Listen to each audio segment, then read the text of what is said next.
I alluded to this like an hour ago on somebody else's stream, but with Monica and the way I just said right now, I said because Monica, I chose to use the word Monica instead of saying what she was called at the time, which was Captain Marvel. Yeah. I never want to see her take the name of Captain Marvel in the movies. I know that the scene where they said her name was pulled, and Teyonah Parris does have an interview saying, "I can't." So you guys all saw it because you both nodded your head at the same time. So like, I know that the Photon decision or the Spectrum decision, whichever of the two they were going to go with, It was they're not going to Photon. do. I think it was Photon. You reckon? They both. Yeah, because I remember what Yeah. Ewing. She didn't say, but she said. Yeah. So maybe they think, all right, Captain Marvel, Brie Larson, and Carol Danvers isn't working for us because Brie Larson and us are having some issues.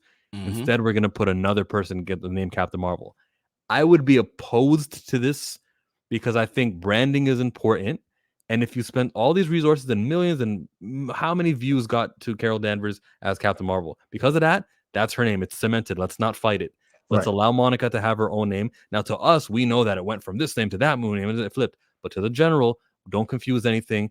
We'll always know her as Photon. I think that's more progressive, even if she was called Captain Marvel first. But it's, I agree 100% because you're getting back into the mantleization issue, right? Because think about it, it would be just like the situation we have with Sam Wilson right now.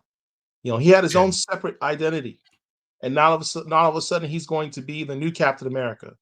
It's kind of acknowledging that he was a sidekick because sidekicks take on the mantle of the main hero. The main person. So I don't want Monica to be known as a sidekick to Carol Danvers. The alternate Captain Marvel. Right. Like, she's her own woman. She doesn't need to be Carol Danvers number 2. She's her own character. So yeah, I agree with you. I do not want her to ever have the name Captain Marvel ever again in either the comics or in the movies. Going to have it in this movie in the MCU. They're probably going to have a variant where she becomes Captain Marvel somehow. They're going to throw that in there, and I don't know. I know I don't want it to be that way. I wish they would have had her be Captain Marvel. You know, if you're going to do Captain Marvel, have her be the first Captain Marvel. Don't have her following Carol Danvers. So I still wouldn't want her to be the first Captain Marvel. And Black Panther, shout out to you. Monica was always my Captain Marvel. I still wouldn't want that just because, what did Paul call it? Paul called it a mantle. This isn't Captain Marvel, the word. It's just 7 letters. Captain Marvel, 6 letters. That's all it is. It doesn't mean like there's a country that's called Marvel. Who's the captain of it? You know, there's no villain that goes, I got a problem with Captain Marvel. You know, it's not even a power set.